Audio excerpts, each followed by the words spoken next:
Good morning and good afternoon, everyone.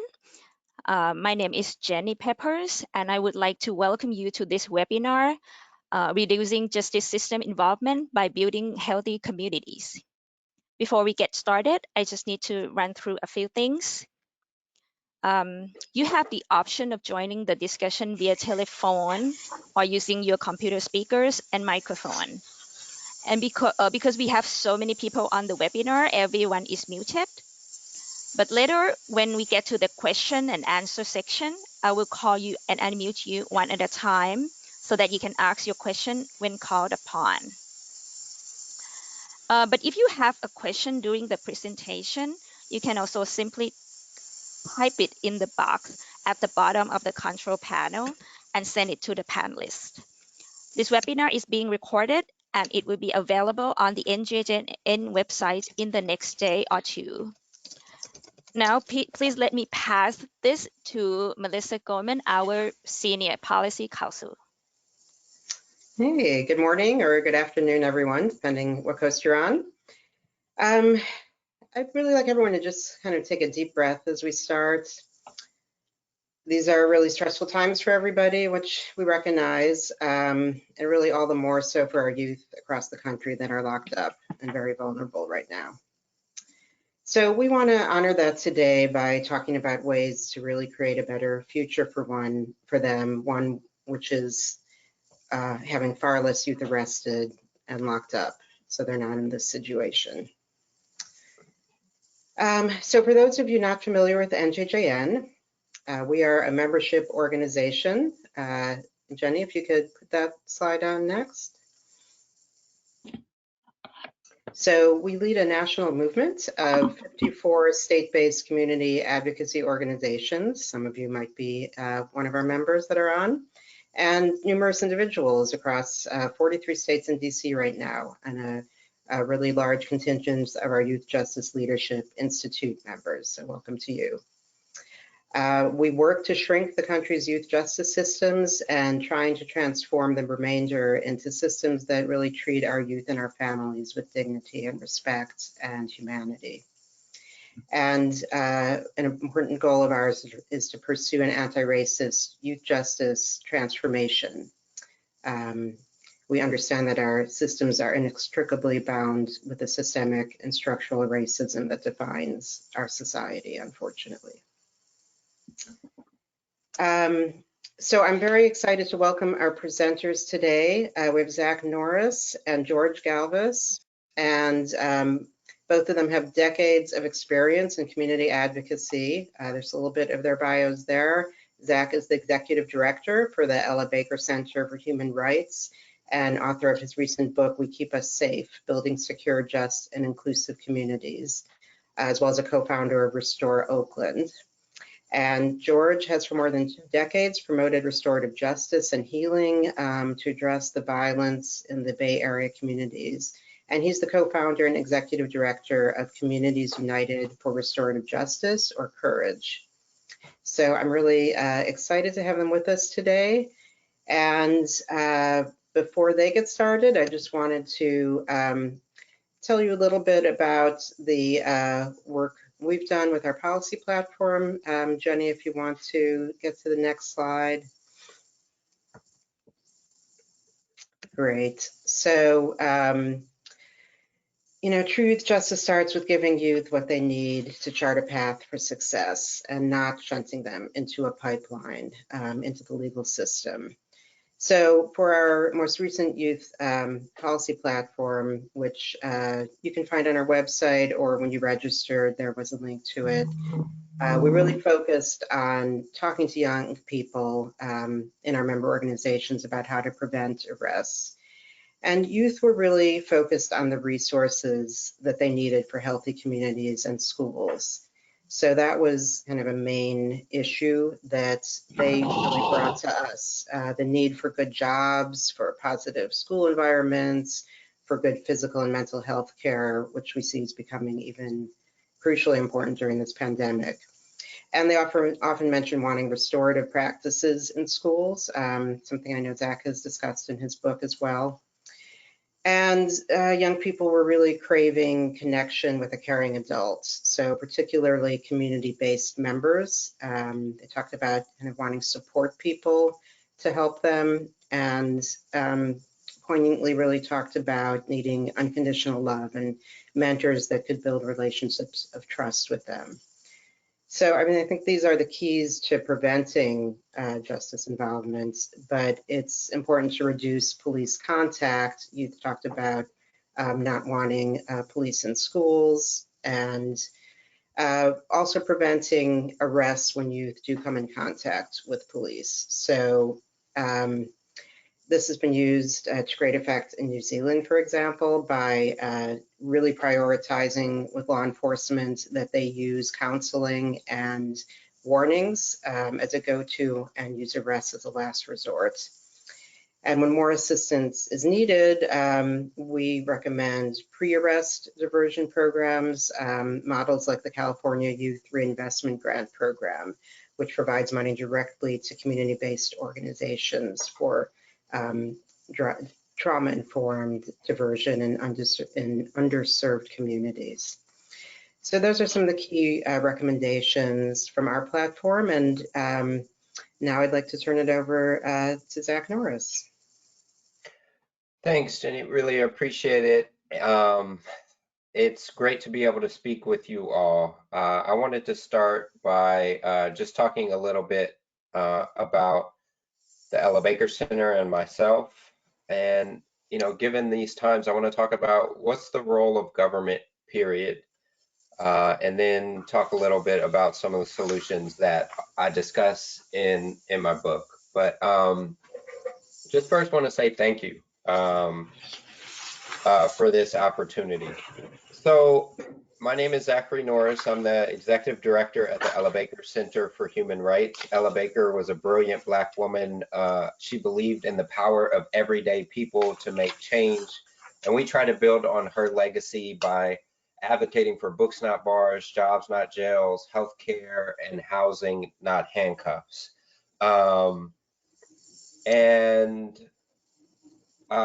She organized both students and sharecroppers alike.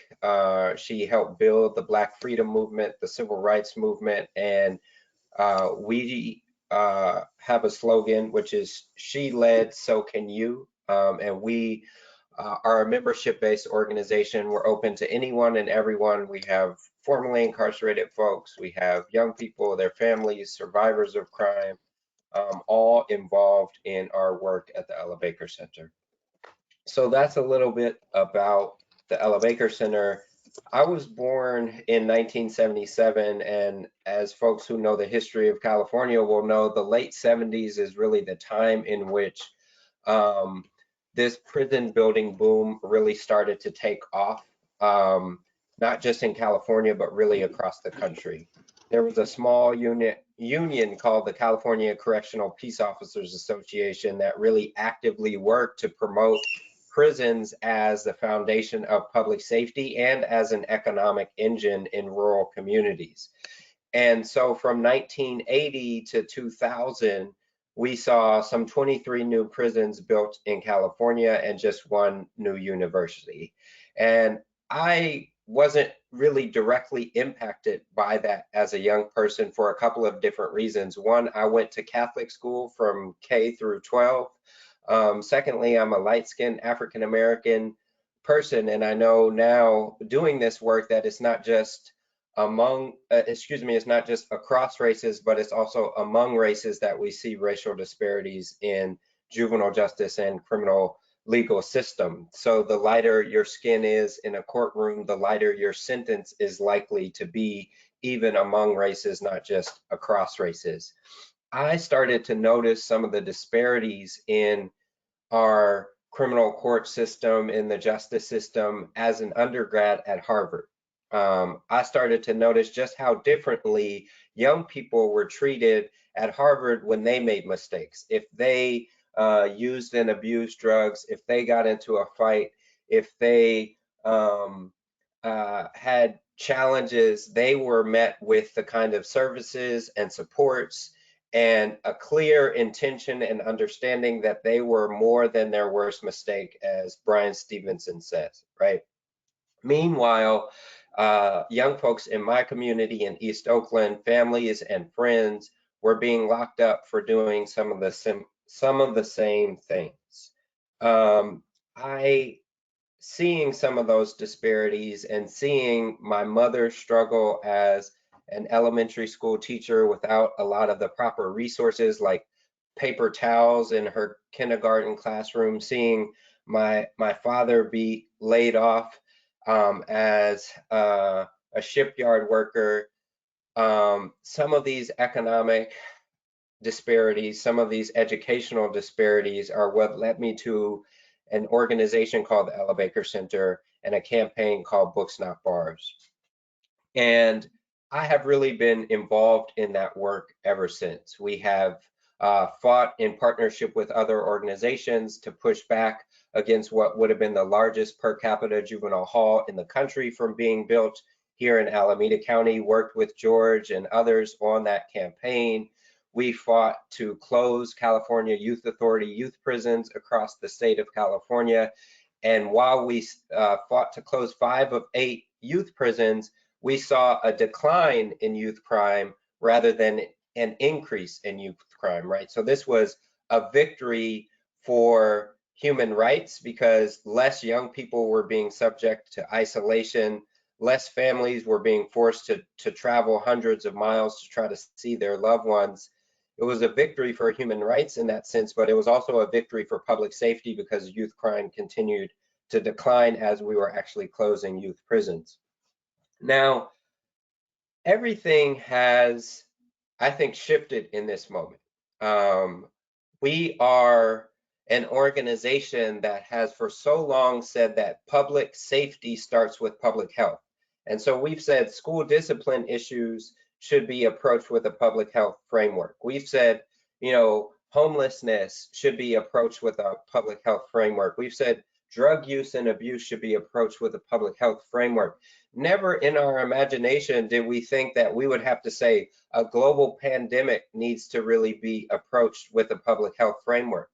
But what happens when a society has really gone off the deep end in terms of identifying entire communities with this kind of framework of fear, with this mythology of the super predator, is that even basic issues that are clearly public health issues are no longer being addressed in that way. Because when we've geared so many resources towards a punishment framework, towards a framework of incarceration, then the basic fundamentals in terms of our social safety net, and in the middle of that word very squarely is safety, haven't really been addressed. So the question I want to ask and put forward is really, what is government for? And I would, just ask us to take a pause and think about that for a sec. What is government for? I think that one of the things that fundamentally government is for helping folks make better choices and to have better options on the table. When I was in Catholic school, we used to go through this program called Thinking About Moral Dilemmas, right? And it'd be like, there are 11 people on the main boat, but there's only 10 seats for the lifeboat. The ship is sinking. Who is going to stay and sink, and who's going to get to a seat on the lifeboat, right? And now with coronavirus and with insufficient ventilators, we see public health professionals having to make these moral dilemmas. They're having to make really difficult choices in Italy and increasingly in the United States about who gets the proper medical care. We see states competing with one another to get the basic equipment they need for their hospitals. States in California saying, I'll pay $6. In New York, they're saying, I'll pay $7. In Washington, they're saying, I'll pay $8. Our governor in California is calling in favors to billionaires to Elon Musk and to other folks to try to get ventilators and the proper equipment to California. Now, I'm not mad at the governor for trying to do that, because that's where we are, and that's apparently what it has to be at this moment. But those are bad choices, right? And I think that there's an analogy with our juvenile justice system, because George and I are pushing for a campaign to stop the reconstruction of a juvenile camp in Alameda County called Camp Sweeney. And when I go to Camp Sweeney and I talk with the superintendent, wonderful person, heart's in the right place, and they are providing some supports to young people who are at that camp. They are providing, sometimes paying union dues so folks can get union jobs. They are providing gift cards to their families and different kinds of supports. But I've talked to so many families who have said to me, why is it only when my child is involved in the juvenile justice system that people start to pay attention to their needs and what we need and what would actually support us?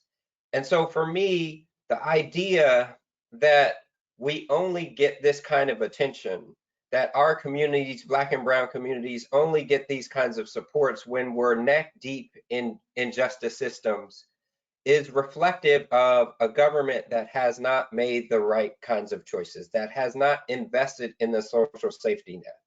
And so both in terms of the question of ventilators and in terms of the question of our justice system, I think we need to take a step back and really look at how do we support historically marginalized communities from the get-go so that people have better choices in front of them. And so the book that I wrote called We Keep Us Safe, and this will be my only promo plug, folks can find out a lot of the different solutions that I put forward in the book in terms of how we can rebuild our social safety net to really prevent harms from happening in the first place, but also how we can address harms through supporting restorative justice and through supporting some of the initiatives that I'm sure George and I will talk a little bit more about. So just being mindful of the time and not taking up too much space, I'm going to stop there and pass it back to NJJN and to George. Great. Thanks so much, Zach. I appreciate that. And George, love to hear from you now. Great, thank you. Well, first of all, good morning to my West Coast and Central Coast folks. Good afternoon to all our East Coast family. Humbled and honored to be a part of this. And I'd like to just kind of invite us for a moment to think comparatively in a social and historical context. And I'd like to invite us to rewind all the way back to 1492, right? Because I think that 1492 really is a significant date that marks a clash between two irreconcilable worldviews. And I mention this because I think it's actually relevant, particularly right now during this unprecedented time for many of us in our lifetime in this pandemic era and new reality that's bizarre that many of us are coping with and navigating. Because those two irreconcilable worldviews are clashing right now. And, for us, that first irreconcilable worldview that came from the invader, from the colonizer, was what I refer to as the 3 Gs: greed, gold, and genocide, versus the indigenous worldview of all my relations. The Lakota say, Mitaki Asen. The Mayans say, in Lakesh, you are a reflection of me, I'm a reflection of you. We are connected to each other. And those basic concepts and that clash is playing out right now as many of us are sheltering in place. And I think the impact it's having is the lack of infrastructure we have of being interconnected and being interdependent. So when we talk about how we build healthy communities, how we build that beloved community, that's what's been undermined by essentially those values of greed, gold, and genocide, which manifest in sort of today's capitalist mantra of maximize profits, minimize expenditures, right? Where we value money before we value people. And that in itself is the root of the problem. And so what we're seeing right now is a lot of disaster capitalism. We're seeing a lot of the autocrats, plutocrats, and people trying to vie and grab more power, more money at the expense of our communities.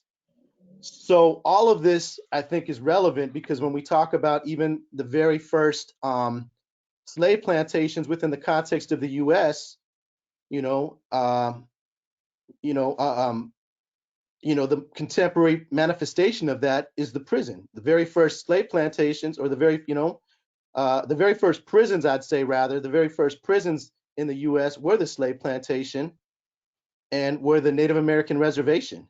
And the very first police were the slave catcher and the cavalry.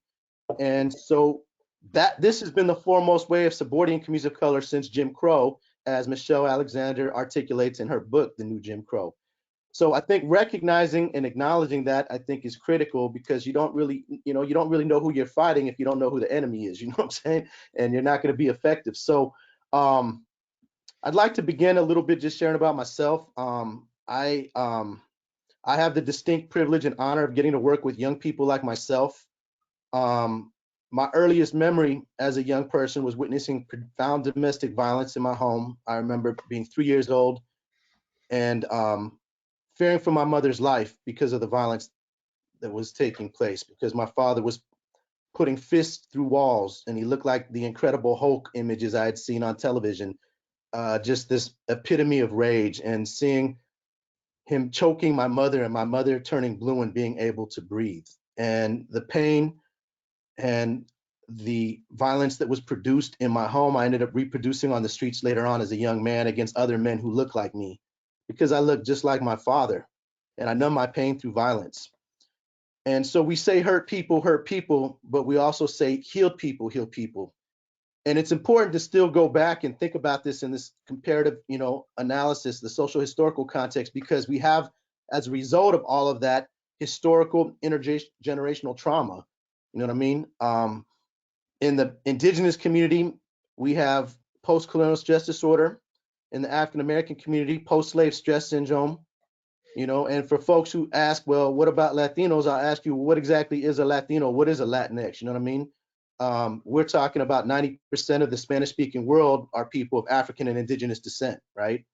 And so it's no coincidence when we look at who's incarcerated that majority of it is Black and brown people of African and indigenous descent. And we continue to see that, similar to Zach, I began my healing journey after being incarcerated at the age of 19 and finding my way into a community college campus. I was fortunate enough to be charged as a youth, and fortunate and blessed enough to be able to beat big chunks of my case, because I was charged with attempted murder for my involvement in a drive-by shooting. And this was, right before I think a lot of the criminalization policies began. This was in the early 90s.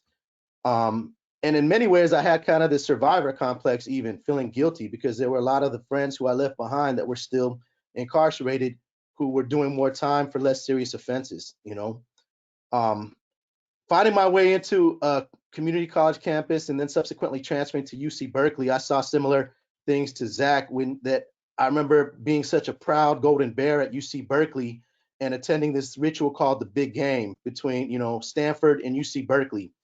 And attending the Big Game, I remember observing a lot of things that were very familiar. They looked very much like the block. I saw red on one side and blue on one side. On the other side, I saw underage drinking. I saw the use of controlled substances. And after the game, I saw men, young men in blue and young men in red throwing elbows. But the fundamental difference is that those were white boys from upper middle class and upper class backgrounds in what are called quote unquote fraternities. And it was a slap in the wrist. It was just like boys will be boys, and they were just kind of relegated back to their dorms or frat houses. But we know damn well that if that was happening in the neighborhood, it would have been like a riot squad up in there, and we would have all been catching cases. So, we recognize these disparities, and I think that this is familiar for probably most of the folks on this call. And in Oakland, California, my organization was born out of the gang injunction organizing. So in Oakland in 2010, the city of Oakland and Oakland Police Department and our city attorney, former city attorney at that time, decided that this was going to be a public safety strategy. And what we knew is all the empirical research and evidence showed that gang injunctions actually don't improve public safety, but they're excellent tools for displacement and gentrification, right? They make people feel uncomfortable. And in fact, what they actually do is they increase crime oftentimes, because when you take a young person who is isolated and detached, what we saw is young people who had actually been serviced by the city through some of its violence prevention programs and were accessing some of those opportunities and services and programs and resources were all of a sudden dropped. It was as if the Oakland Police Department had a vested interest in trying to prove that there was a crime problem and that they needed to have these young men fail. And so all of a sudden their services ceased, city-funded services, at the same time that they were being labeled, as the worst of the worst by the OPD and the city attorney. So in the spirit of really recognizing that those who are closest to the pain are closer to the solution and that we're the experts of our own lives, we began organizing with the defendants in the gang injunction in Fruitvale and really elevating their voice and power to be the agents and change makers and really trying to lift up their vision. So working with them, they identified a blighted piece of land in which there was all this illegal dumping taking place. And we cleaned it up. We tested the soil to make sure it wasn't toxic, and we planted and turned it into a vibrant community building space that's still used today intergenerationally and across cultures and races within the Fruitvale community. We call it the Fruitvale Community Garden.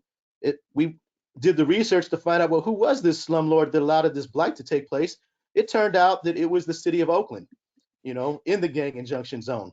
And so the same young men that they refer to as being the worst of the worst were the one who cleaned up and solved their problem and their mess that they were, not being responsible for. We also began a community beautification program to paint murals to reflect our culture, to promote our history, to our histories of resistance, our victories, to really tell our stories. People talk a lot about narrative and storytelling work and how important that is. And our elders tell us you don't really know where you're going unless you know where you've been. So a lot of our murals began to kind of reflect those stories and the visions of our young people in partnership with our elders in the community. So to date, we've probably done about 15 murals in the Fruitvale community. And I want to kind of move on from where we've decided, after being the first community organizing effort in the nation to fully defeat a gang injunction. As of March 2015, all cases were dismissed and all injunctions were lifted. We moved on to really kind of think about what were some of the root of criminalization of youth policies in California. And Zach and I both know, because we were on the front lines organizing against the super jail in Alameda County and what took place after that, which was Proposition 21, a state ballot initiative in California that was passed in March of 2000 that took infractions and elevated them to misdemeanors, elevated them to felonies, and allowed district attorneys to directly file and charge youth as young as 14 years old as adults. And we decided we wanted to take that on and start dismantling that. So we started reaching out to partners from across the state, other base building grassroots organizations, and some of our intermediary partners, and really putting our heads together around building a movement to dismantle it. And what developed from that was Proposition 57. Many of us were staying up till midnight during our Christmas holiday, our winter holiday break, drafting up language to fundamentally change the youth justice system in California. What ended up translating is we partnered with the governor's office, because the governor had the resources to bankroll it, decided he was going to support this, and added some additional language to something we'd already filed, which included some changes to the adult system, including good time credits and early parole hearings, which we welcomed. And we simplified the language to just address the issue of direct file. So we became the very first direct file state in the nation to eliminate the practice of district attorneys filing and charging youth as young as 14 as adults. Now that's the discretion of the judges. We also know many of our judges are former district attorneys, so there's still a lot of work that needs to be continued. So we've stepped now up to create a campaign that we call Dream Beyond Bars. Close youth prisons, build youth leaders. And this is a campaign network that we're also building with many of our sister and ally organizations. We're leading an effort in Alameda County, and there's other organizations that are leading a county by county effort in their respective local communities. And we're making sure that there's integrated collaboration among all of us to really create an echo chamber, so that if one of us is doing an action, the other is doing an action on that day, and that we are also thinking collectively about how we're building power and how we're having more impact at the state capitol. Many of us also do a lot of legislative work at the state capitol and have been involved in some of the some of the very historic bills, everything from police accountability. We are a co-author to raise the standard of use of force, lethal use of force by law enforcement, from so-called reasonable, whatever that's supposed to mean, to necessary. And we continue to fight around those three areas, around those front door policies of criminalizing youth in our families and communities, around state violence perpetrated against our communities, and against mass incarceration. And the way we do that is really through a healing-centered youth organizing, leadership development, and movement building strategy. As I mentioned, hurt people, but heal people, heal people. And so we work with directly impacted, formerly incarcerated youth and young adults. And we really begin from a healing foundation that's culturally rooted so that people can move beyond their trauma and from their traumatized self to their authentic self, because we know that unresolved trauma brings a whole lot of drama into movements. And this is how we're going to build healthier movements, and this is how we're going to build healthier communities. So I have a lot more to say, but I also, like Zach, want to be mindful of time, and I'm interested in not being a talking head, but really engaging in some dialogue with all of you. So I'm going to go ahead and stop there, say that much. Thank you. Great, thank you.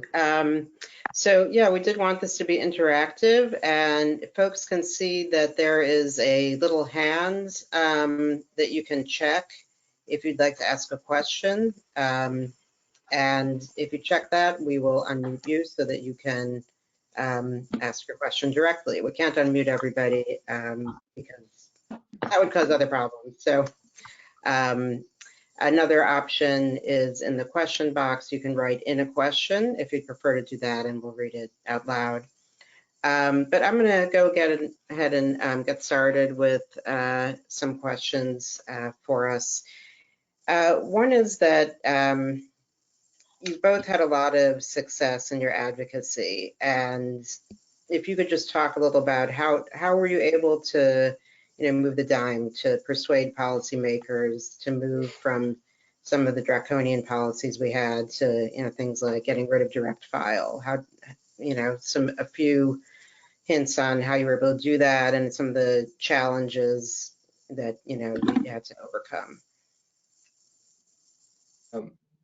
I can jump in with the campaign to close youth prisons. I think, building off of what George said, so much of the history of dehumanization in this country goes back to the separation of families. And if you can separate someone from their family and their community, it is easier to label them.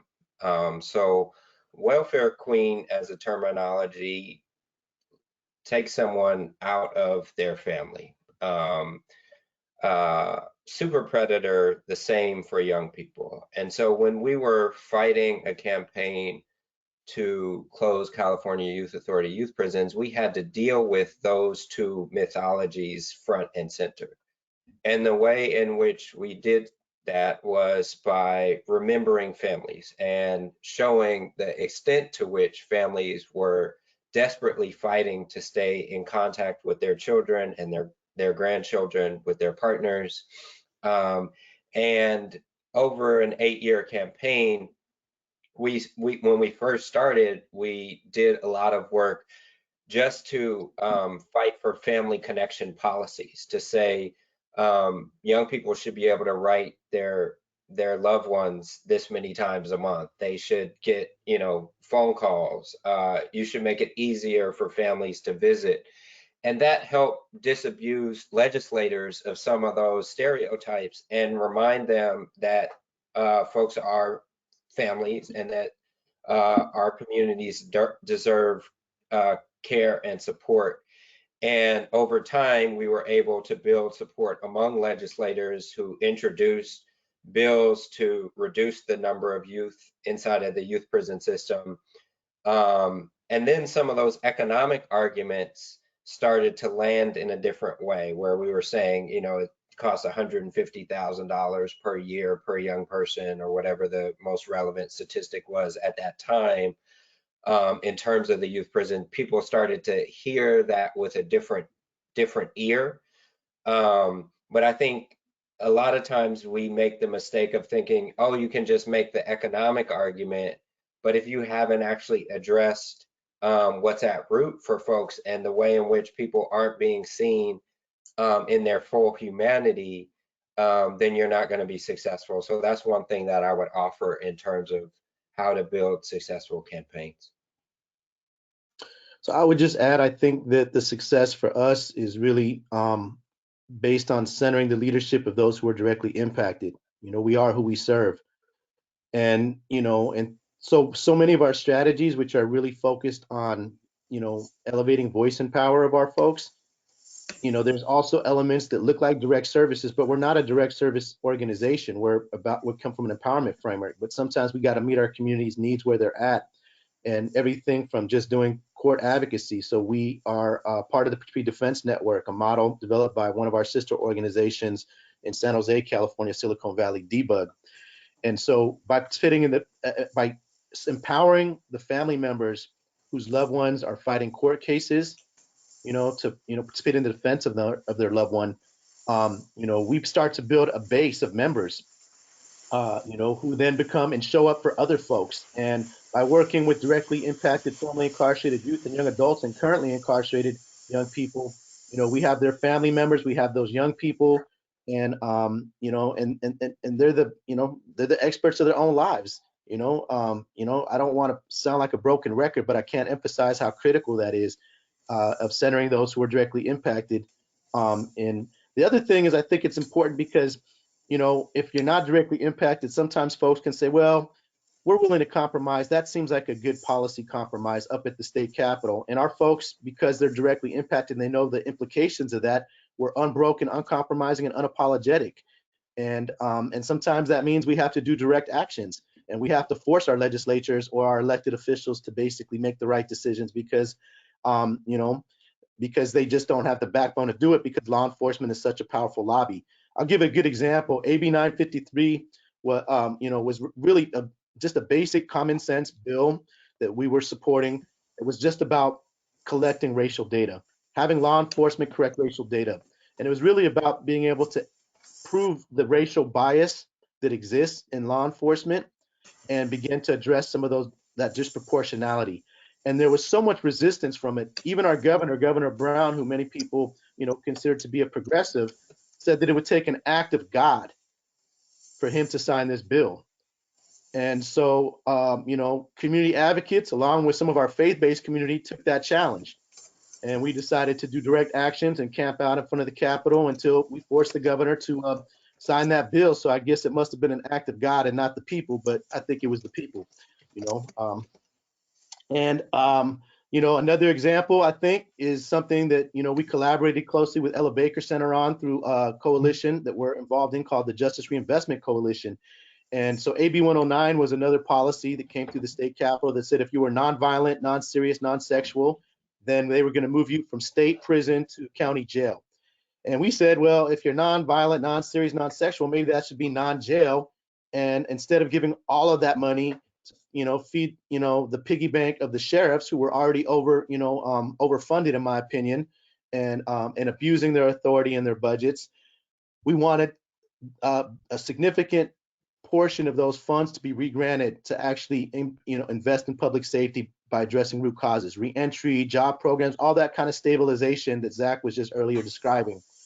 And so through a direct action at our board of supervisors, we shut down the meeting, and that was collective, that was collective work and responsibility with the whole coalition of folks. So I think part of the success is really being in coalition with people, because there's strength in numbers, just like my Golden State Warriors, y'all. Don't hate if you're not an NBA Warriors fan.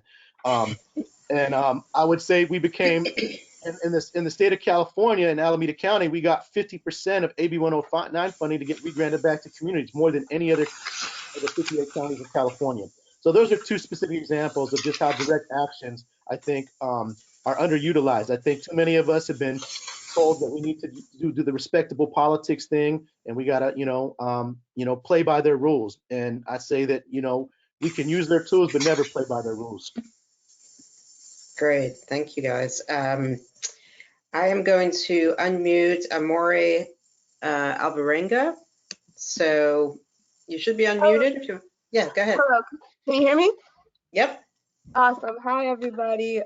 Thank you for your work, Zach. And George, so I operate out of New York City, and there's a current uptrend in becoming trauma informed. Everybody wants to implement trauma informed policies. But the problem is that being trauma informed often operates out of silos, much like many other of our interventions.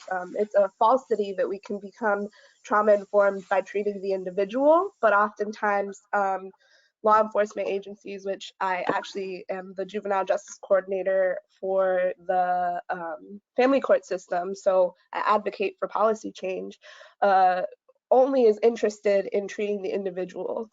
So my work, I feel, is a lot of bringing in like the healing justice movement and investment in communities rather than actualizing this idea of just treating the individual. And so I've researched a lot and based a lot of my advocacy off of what's going on in California. Specifically, Zach, you mentioned how we need to take a public health approach to a lot of these issues. And California has begun to implement becoming ACE involved and like doing ACE assessments through a trauma-informed model. And I'm wondering if at all, what was it like to communicate that or as activists, if at all you were involved in developing the policies to become more trauma-informed through ACEs, if that connection in the criminal justice space was, were you at the table? What was that like? If that's something that, if you're at the table now, kind of connecting the public health approach to becoming trauma-informed and investing in communities that California says is happening with the movement here in juvenile justice to become more community-based and trauma-informed in that way. I got plenty to say, but I'll give Zach an opportunity first. Go for it. Go for it. Okay. I can share a little bit about just where the trauma-informed kind of framework was born out of, because there was a group of Black physicians out of Philadelphia who came out to California and interviewed a lot of us who were doing what we refer to as culturally rooted in healing work that somehow got translated into trauma-informed, but it was, and while there was definitely some intersectionality, it was a much more clinical approach. And my fear around healing-informed is, my fear around trauma-informed is that similar to like the evidence-based practice monopoly, is going to just create more jobs for white people, right? Because it's going to require folks who have licenses, who are credentialed, quote unquote, to be the ones who serve our communities. And the reason why we recommend that folks transition from really sort of a trauma-informed to healing-informed, and we started using healing-informed, and then we're like, why the hell is it informed? It's like healing-centered, you know what I'm saying? So we use the term healing-centered to really say that, like, look, we have traditions and practices that go back, ancestral traditions and practices that have kept us healthy since time immemorial, rooted in indigenous culture and African culture. And then we also know how much relatability is impactful, which is why somebody who isn't credentialed or licensed as a therapist or anything can hold a circle and get young people of color able to open up their hearts, share, exchange, reflect in order to kind of heal, grow, and and eventually thrive and move beyond their trauma, versus oftentimes the therapist who's going to get a lot of blank face stares from a young person who has no relatability to that person who's trying to serve them. So I think there might be some, I don't want to be totally dismissive of trauma-informed. I think there's value there. I think particularly around some of the hospital-based intervention programs, which is where this group of physicians from Philadelphia were kind of operating from. There's some value in making sure that we're not just treating the body, which was their concern. They wanted a more holistic approach to dealing with young men, particularly of color, who had experienced gun violence and body trauma as a result of gun violence, to treating the entire person by linking it to social work and other sorts of resources. But we also know that the Western white social worker model can be very problematic too. So I just want to invite us to maybe challenge ourselves and maybe think more about being healing informed and healing centered, so that we're not just reproducing systems of oppression in an effort to really kind of do anti-oppression work. And since you're from New York, I'll just give a shout out to my sister Org out there in Brooklyn. Holla. And community connections for you. So tell Corey. Tell so Corey I'm trying Green. to get holla. Am I on mute? No, you can hear you. So Actually, you know what? I'm just gonna ask if we can talk offline, because I'm Yes. actually trying. Yeah, let's connect. I was So, at Beyond Bars and I saw you, I think maybe, but yeah, definitely let's connect. I'll yeah, shoot most definitely. my email over here. Yeah, so holla Community Connections for Youth right there in the South Bronx, Ruben Austria, and I think our folks at Common Justice are also doing some really good healing justice work right there in your hood, in your communities in New York. So Um, Thanks, Amore, for that question. I really appreciate it. I think the only thing I would add is that systems have a way of co-opting what communities do. And so at a certain point, it's a question of power. It's not a question of language, right? Restorative justice as a term, a lot of times people say has been co-opted and it's been watered down, and that's absolutely true. And then people said, we're going to use the term transformative justice. And I think there's value in changing and shifting language. But also at the end of the day, then transformative justice could become co-opted at some point. And so I think we should pay attention to language and we should pay attention to who's in power. And Ai-jen Poo at the National Domestic Workers Alliance talks about 5 different forms of power: narrative power, economic power, political power, modeling power, and disruptive power. And we've talked in this conversation around a lot of those different kinds of power, like putting your body on the line or doing the prayer vigils outside of the Capitol that George talked about, or shutting down a meeting as disruptive power, or moving people into office or out of office as political power.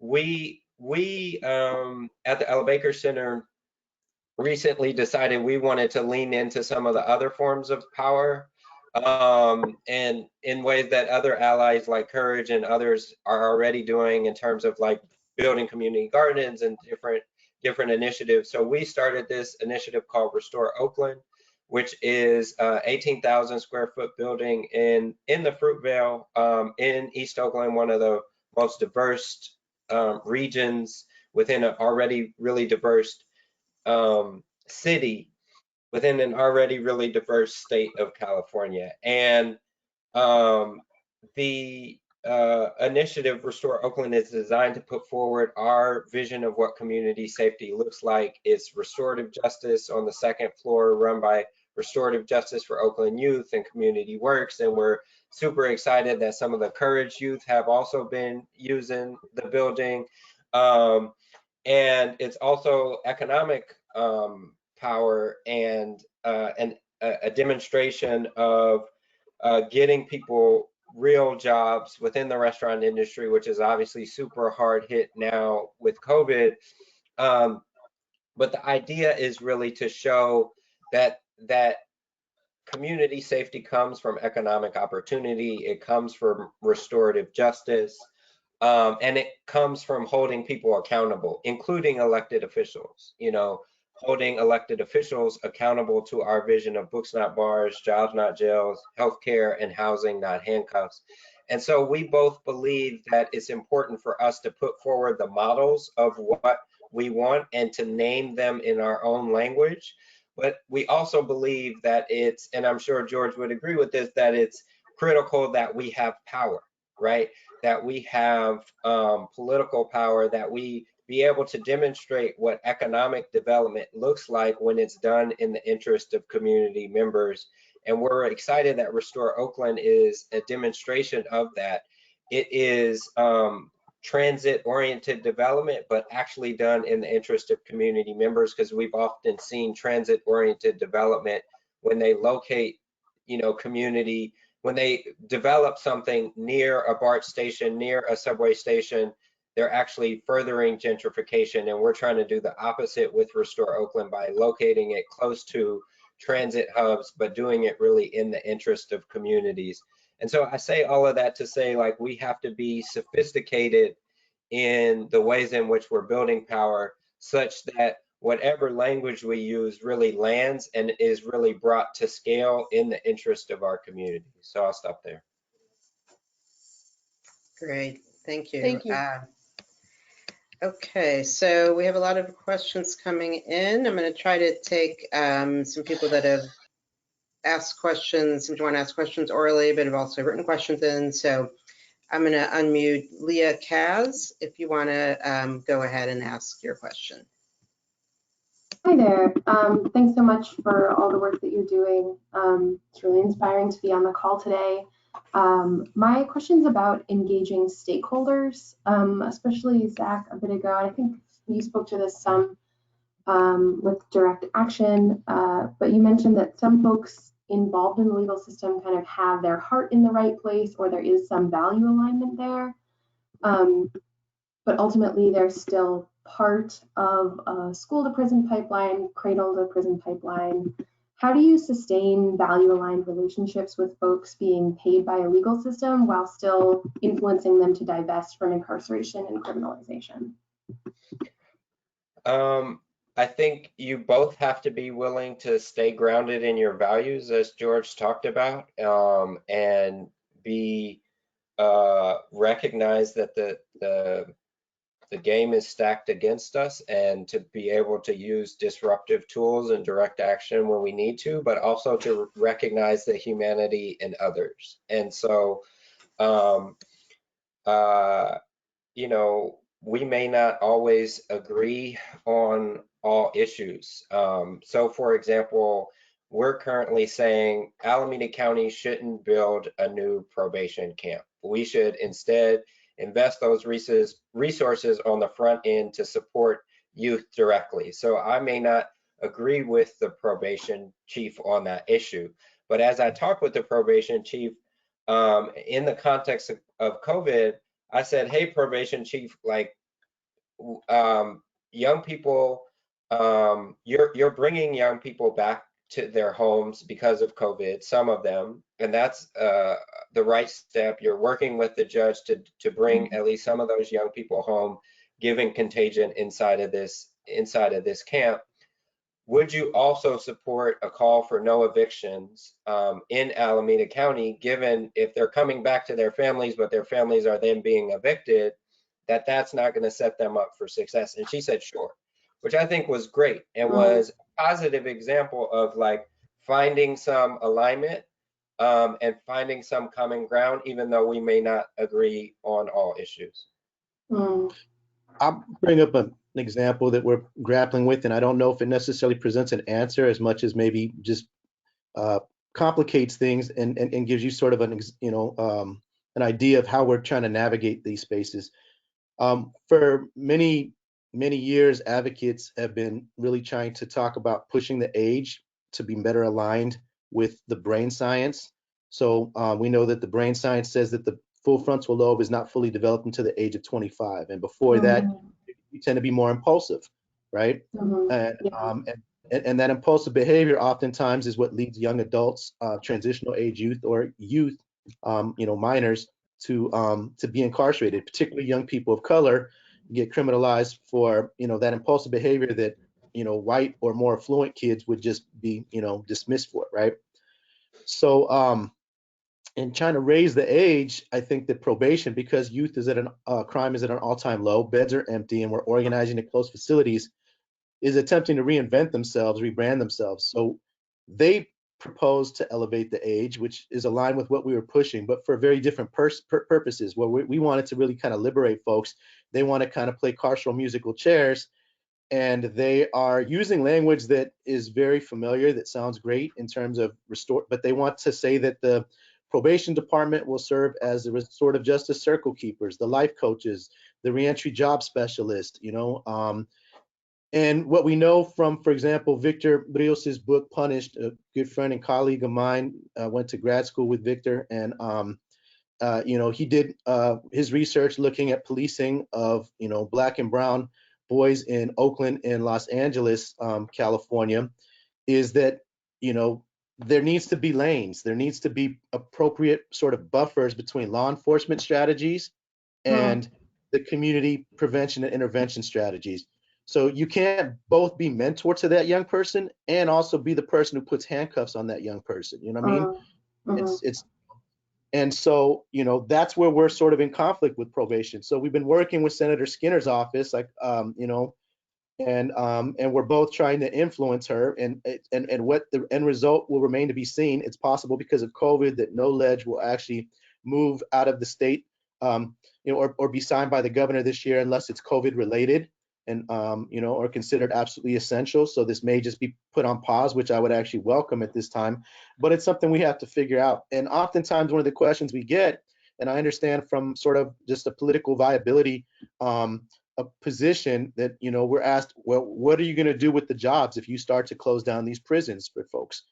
And, you know, funny how we're never asked to do that when Levi Strauss closed their factory in my neighborhood of the San Francisco Mission, and, you know, and Latina garment workers were all of a sudden unemployed. We're not asked to do that when big multinational corporations, you know, close their manufacturing and deindustrialization and started offshoring that. But somehow now we want to maintain the dehumanization of young people in order to save jobs. Like, to me, that's BS. And I think what can happen is that every time a position closes and someone retires, we should just be closing those positions. We should not be feeding or maintaining those budgets. We have to slowly, incrementally shrink those budgets.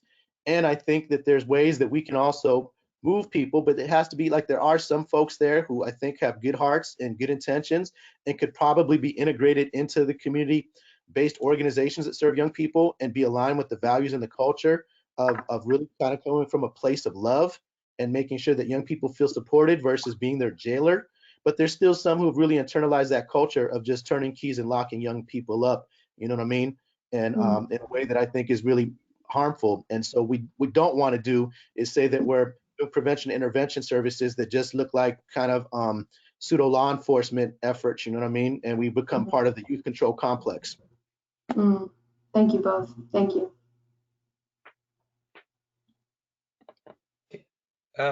Just I think we just have, yeah. I'll just offer that in, you know, California, like they did a super good job of actually hiring communities of color within our prison and probation system as one of the most diverse workforces. And I agree with George that we shouldn't be, you know, basing those decisions on loss of jobs, but I do think that there's a real structural question when we've invested so much of our state infrastructure into incarceration.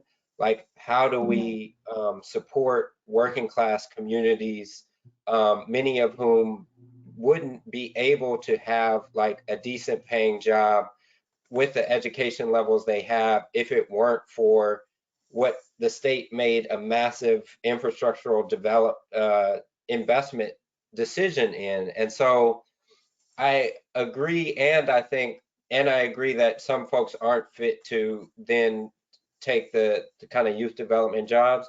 At the same time, I think it raises a societal question in terms of what is our government for and how do we create broad-based support. And maybe that's like a Green New Deal, and, you know, like we need massive infrastructure to get to environmental sustainability. So maybe those folks could be a part of that massive infrastructure project, just like we built, you know, 20, 30 new prisons in California. Could we, you know, retrofit every home to be environmentally sustainable as the next thing?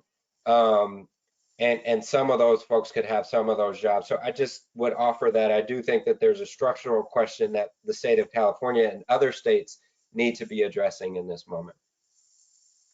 Great, thank you. I'm going to try to fit in one last question, but I know Zach and George have said that they might be able to answer further questions offline. So if you want to, I know we haven't been able to get to everybody. So if you want to type in additional questions, we'll try to do that too. But as the last question, this is from Caitlin Sheave. As someone who works directly with youth through in-school and after-school programming in lower income Black and Brown communities, what are the most important messages, skills, and resources that would best support youth? So you each have about a minute. I'll just say very quickly that I come from a very indigenous worldview rooted in my ancestral traditions. And we believe every young person is a blessing, that every young person has a sacred purpose. We used to have rites of passage to guide our young people into responsible adulthood. We had ceremonies for our young people to cry for a vision, just to find what their sacred purpose was as part of that transition. And so I think the important tool is to support young people. I think oftentimes schools operate on a pedagogy of trying to respond to markets and say, well, these are where the jobs are. And we relegate young people to where we think those jobs are. And I think that's a mistake. I think what we need is a pedagogy of love. And I think if young people pursue what they love and what they're passionate about, they'll be successful, and that should be the metric that we operate on. Building off of something what George said earlier when he started his comments in terms of all my relations, I did some research in my book and talked with folks at Californians for Justice, and they have this concept of relationship-centered schools. They, in their research, found that I think it was only like 1 in 3 young people could point to a solid relationship with a caring adult. And that was indicative for them that we needed to shift away from, you know, some of what George just described, to actually ensuring that each young person has strong relationships with folks in high schools and middle schools, elementary, across California. And so what I would offer is that we need support in schools to make sure that not just young people, but their families are supported. In the book, I talk about the Alan Feaster, who passed, who's an amazing example of a resource in his community, who fought to close youth prisons. He lost his own son inside of one of California Youth Authority youth prisons. And I describe in the book how he could have been supported, how his child could have been supported through the school system, and how they each needed a set of kind of relational supports that would have transformed the lives of his son and his own life. So really just coming back to the importance of relationships is what I would offer. If I could just take quick 30 seconds, just so folks don't think that love is this abstract concept that, you know, we actually do measure, we actually do use that as a metric in our evaluation, in our survey questions, in our pre-post tests with our young people. The most important thing that I want to know when a young person comes into my space is that they feel loved, they feel supported, they feel welcomed. And we're part of what we call evidence-based practice plus, because, you know, the EP plus monopoly is what I said it is. It's just a way of creating more jobs for white people. But for us, EBP plus, the plus is us. And that's where other grassroots organizations led by us, for us, you know, I think can shift the paradigm so that we measure the things that are valuable and that we care about. Thank you. Great. Well, this has been a great discussion. Thank you to Zach and George. We really appreciate it. And I'm sorry we didn't get to all the questions, but we'll see if we can answer a few more offline. And I wish everybody a good day and good health and safety. So thank you again. Bye-bye now. Thanks, Noah. Take Thanks, care. everybody. Peace. Thank you.